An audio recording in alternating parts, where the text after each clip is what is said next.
जय श्री कल की। ओम नमो भगवते वासुदेवाय।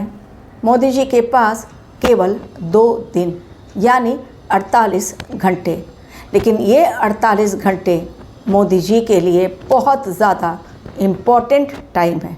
इसका कारण क्या है? केवल मोदी जी के पास क्यों केवल 48 घंटे ही हैं? मोदी जी का क्या प्लान है इन 48 घंटों के पश्चात करने का? क्या मोदी जी अपने टीम के साथ आने वाले समय की चुनौतियों को फेस करने के लिए तैयार हो गए हैं? क्या उनकी प्लानिंग बहुत बड़ी है? मोदी जी की प्लानिंग किस प्रकार देश में भी भूचाल ला सकती है? क्या कहते हैं उनके सितारे? आर या पार की लड़ाई के मूड में क्यों मोदी जी अब उतर गए हैं उस रण क्षेत्र में जहां से पीछे की ओर मुंह करना उनके लिए बहुत मुश्किल है, यानी आगे की ओर ही उन्हें बढ़ते जाना है। जो उनकी कुंडली इस समय दिखाई दे रही है उनके दशाओं के अकॉर्डिंग। आज सारी बातें मोदी जी के बारे में एवं अपने देश के बारे में भी करनी ज़रूरी है, क्योंकि मोदी जी हैं हमारे देश के प्रधानमंत्री। डेफिनेटली ये समय चैलेंजिंग है पूरे विश्व के लिए। हमारा देश भी उससे अछूता नहीं है। इसलिए इस समय जब बुद्धदेव हो गए हैं वक्रीय, जो हैं ज्ञान के कारक, हमारी बुद्धि के कारक, व्यापार के कारक, कैरियर के कारक, यदि वो वक्रीय हो गए हैं, डेफिनेटली उसका असर लोगों की सोच पर, लोगों की बोली पर, वाणी पर पड़ता ही है। किस प्रकार वो भी बताने जा रही हूँ, ताकि मेरी बात और अच्छी तरह आप लोगों के समक्ष क्लियर हो जाए। लेकिन इसके साथ ही इस समय गुरुदेव अस्त हो चुके हैं। प्रत्येक जीव के कारक गुरुदेव, धन के कारक, ज्ञान के कारक, आध्यात्म के कारक, हर चीज़ के कारक, हमारे जीवन में जो भी कुछ अच्छा होता है उन सब के कारक गुरुदेव बृहस्पति इस समय अस्त अवस्था में है। उसकी भी जो उसका प्रभाव है वो भी हमारे जीवन में, मोदी जी के जीवन में, देश पर उसका प्रभाव एवं पूरे विश्व पर पड़ेगा। लेकिन आज केवल अपने देश की बात करनी ज़रूरी इसलिए है क्योंकि 48 घंटों के पश्चात मचेगा वो घमासान, होगा तैयार, है तैयार वो महायुद्ध, जिसके लिए क्या मोदी टीम ने अपने अस्त्र को तैयार कर लिया है। जी हाँ, सुदर्शन चक्र, ब्रह्मास्त्र और ना जाने क्या क्या बड़ी तैयारी के साथ मोदी जी ने अपनी टीम तैयार की है। लेंगे बड़े फैसले ठीक 48 घंटों के पश्चात, वो फैसले जिनके कारण विपक्ष में मचेगा घमासान। लेकिन जैसा मैंने कहा, इस समय बुद्धदेव चूँकि अस्त हैं, लोगों की बुद्धि सही काम नहीं करती है और हमारे देश में सनातनियों के ऊपर जो प्रहार होता है या उन्हें लेकर हिंदू देवी देवताओं का जो अपमान होता है, उसमें कहीं ना कहीं हिंदू ही जिम्मेदार हैं। इस्लाम को या मुसलमान को आप बाद में दोष दें, हम बाद में दोष दें तो अच्छा होगा। किस प्रकार मैं बताने जा रही हूँ। यदि हिंदू नेता ही अधूरा ज्ञान रखता हो कांग्रेस का, जिसने अभी एक दिन पहले ही यानी 16 तारीख को ही एक ऐसा बयान दे दिया है कि लग रहा है कि पढ़ा लिखा इंसान भी क्या ग्रहों की चपेट में आकर, बुद्धदेव चूँकि वक्रीय हैं, क्या अज्ञानता की भाषा बोल सकता है? उसका प्रमाण सामने है। संस्कृत वो भाषा जो सभी भाषाओं की जननी है, संस्कृत से ही हिंदी भी निकली है। संस्कृत भाषा हमारे देश की भाषा है, हमारे देश की संस्कृति है। लेकिन संस्कृत को ही लेकर यदि कहा जाए ये कि विदेशी भाषा है जैसे कि इंग्लिश, तो इसे आप अधूरा ज्ञान नहीं कहेंगे और वक्रीय बुद्ध के कारण ज्ञान पर पर्दा पड़ना, इसे नहीं मानेंगे तो क्या मानेंगे? मैं तो इसे यही मान रही हूँ कि वक्रीय बुद्ध के कारण उनकी अक्ल सही तरीके से काम नहीं कर रही है और कांग्रेस ने चुप्पी साध ली है।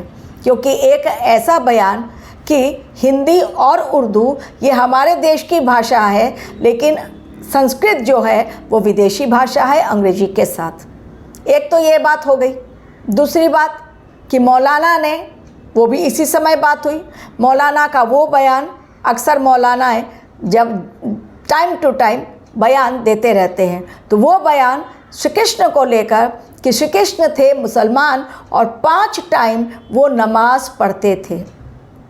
अब कहाँ से उन्होंने पढ़ लिया और जिस श्लोक का उन्होंने उदाहरण दिया उस श्लोक का मतलब ही कुछ और है, उन्होंने तोड़ मरोड़ कर, क्योंकि बुद्धदेव वक्री हैं तो सही तरीके से लोग अपनी बात को पेश नहीं कर पा रहे हैं, इसलिए उनकी नज़रों में श्री कृष्ण यदुवंशी नहीं बल्कि वो मुसलमान और 5 टाइम के नमाज पढ़ने वाले, और इसलिए श्री कृष्ण को हिंदू देवी देवताओं के कैटेगरी में, भगवान की कैटेगरी में नहीं रखना चाहिए, क्योंकि उन्होंने भी भगवत गीता के उस श्लोक में कहा है कि हे अर्जुन, योगी को कैसा जीवन जीना चाहिए और उन्हें पूरी तरह से योग करना चाहिए और हर उनका जो पार्ट है बॉडी का उन सबको योग करना चाहिए। कुछ अलग बातें वो आप लोग न्यूज़ में देख लें, लेकिन किस तरह की बातें, मतलब मौलाना है तो आप कुछ इस तरह की बातें करेंगे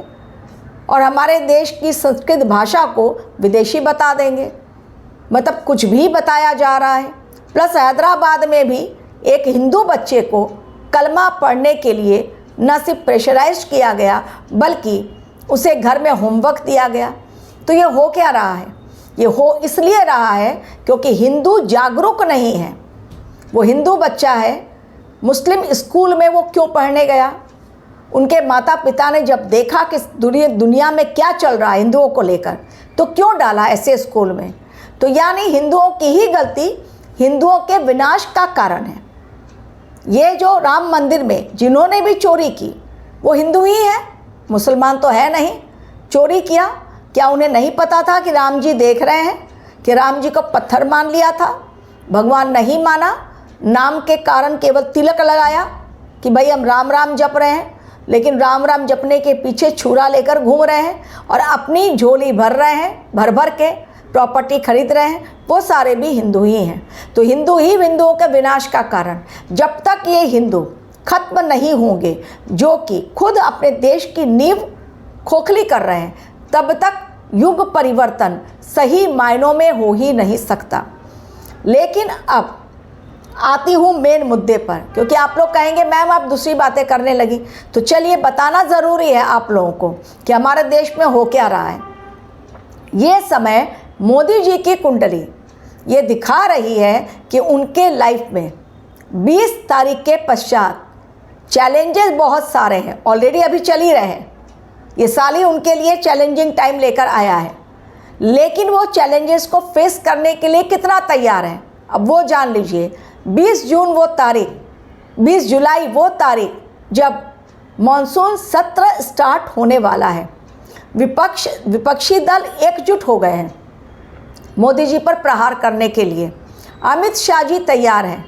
राज्यसभा में सबसे पहले वंदे मातरम बिल को पास करवाना है, इसके लिए अमित शाह जी ने तैयारी कर ली है, क्योंकि बोला गया है लेकिन स्कूल मान नहीं रहे हैं, बहुत सारे स्कूल्स मान नहीं रहे हैं। तो ये सबसे पहले, लेकिन इसके साथ ही विपक्ष जो हावी होगा उनके ऊपर वो एक नीट पेपर लीक मामला जवाब देना है। दूसरा ज्वलंत उदाहरण राम मंदिर चोरी घोटाला किस प्रकार हुआ है, कितने बड़े लेवल पर, उसमें बख्शे नहीं जाएंगे मोदी जी और टीम, तो उसका जवाब क्या देना है वो भी उनको जवाब देना है। प्लस जो लगातार मंदिरों में घोटाले होते चले जा रहे, केवल राम मंदिर नहीं बल्कि बद्रीनाथ मंदिर में भी हुआ है, तो वहाँ पर प्लस एक और धाम में भी हुआ है, बुटाटी धाम, वहाँ पर भी घोटाला हुआ है। तो इन सब के कारण मोदी जी को तो घेर लिया जाएगा। लेकिन अब जो वो बिल लाने वाले हैं उस पर भी विपक्ष चाहेगा कि वो बिल पास न हो सदन में, या तो वॉकआउट कर जाएंगे या तो सभी विपक्षी पार्टियां उनको अपना सपोर्ट नहीं देंगी। लेकिन मोदी जी ने भी कच्ची गोलियां नहीं खेली हैं, सारे बिल तो वो पास नहीं करवा पाएंगे, क्योंकि वो भी समय की नज़ाकत को समझते हुए, चैलेंजिंग टाइम को भांपते हुए, अपने ज्योतिष के परामर्श पर कुछ एक बिल पास करने में सफल हो जाएंगे। ये मेरी गणना कहती है, मोदी जी की कुंडली को देखकर, प्रेजेंट महादशा को देखकर जो उनकी कुंडली में चल रही है, कि वो सारे बिल फेल हो जाए, पास नहीं हो पाए, विपक्ष की जीत हो, ऐसा नहीं होगा। मोदी जी ने भी बड़ी तैयारी कर ली है। 20 जुलाई पास या फेल, मैं कहूँगी पास होंगे। 20 जुलाई नहीं, उसके आने वाले समय में भी मोदी जी कहीं नहीं जाने वाले। अपनी सीट छोड़कर सबने कह दिया है कि वो सीट छोड़ेंगे। वन नेशन वन इलेक्शन की भी तैयारी, उस बिल को लाने की बड़ी तैयारी है ताकि 2029 में हो सके वन नेशन वन इलेक्शन। लेकिन अभी इस बार होगा कि नहीं मैं नहीं कह सकती, लेकिन मोदी जी लाएंगे। बड़े बड़े संशोधन करने वाले हैं संविधान में, कोई सपोर्ट करे या ना करे, लेकिन उन्होंने अपनी तैयारी, कच्ची गोलियां नहीं खेली हैं। तो सारे बिल फेल हो जाएं, सब कुछ में वो सारी चीज़ों में असफल हो जाए, ये प्रेजेंट टाइम उनकी कुंडली के अकॉर्डिंग नहीं दिखाई दे रहा है, जो प्रेजेंट टाइम चल रहा है उनकी कुंडली में, क्योंकि वही करने वाले हैं, सब कुछ करता धरता वही। और जो हमारे देश की कुंडली कहती है भूचाल बड़ा, जगह जगह आंदोलन होंगे, जिसमें कांग्रेस है, आम आदमी पार्टी है, बहुत बड़े बड़े आंदोलन, ये अखिलेश यादव हैं, अच्छी तरह हमला बोला जाएगा, तैयारी बड़ी है। ऑलरेडी सोनम वांगचुक देखिए आप तैयारी करके बैठे हैं, भूख हड़ताल, ताकि सरकार को फोर्स किया जा सके शिक्षा मंत्री के रेजिग्नेशन के लिए, जो नहीं होने वाला है। मैंने पहले भी कहा बहुत सारे बदलाव यानी अपने टीम में वो बदलाव करने वाले हैं, उसका भी बहुत जल्द ऐलान होने वाला है। एवं कई इम्पॉर्टेंट बिल, महिला आरक्षण बिल है और भी कई बिल हैं, वो लेकर आने वाले हैं। तो उन सब की चर्चा मॉनसून सत्र में, लेकिन विपक्ष उनको घेरेगा, जवाब देना उनको पड़ेगा, क्योंकि सरकार वही चला रहे हैं। तो इस समय घमासान मॉनसून की जो बारिश और उपद्रव आप सदन के बाहर देख रहे हैं, उससे कई गुना ज़्यादा भयंकर मॉनसून का असर मॉनसून सत्र में दिखाई देगा। लेकिन हार मोदी की नहीं होगी। कुछ एक बिल हो सकता है वोटिंग उनके अगेंस्ट जाए, लेकिन सारे बिल उनके अगेंस्ट जाएंगे, वो सफल ही नहीं होंगे, ज़ीरो पे आ जाएंगे, ऐसा बिल्कुल नहीं है। तो 20 जुलाई की अग्नि परीक्षा में मुझे दिख रहा है मोदी जी होंगे सफल। Thank you very much for watching my video.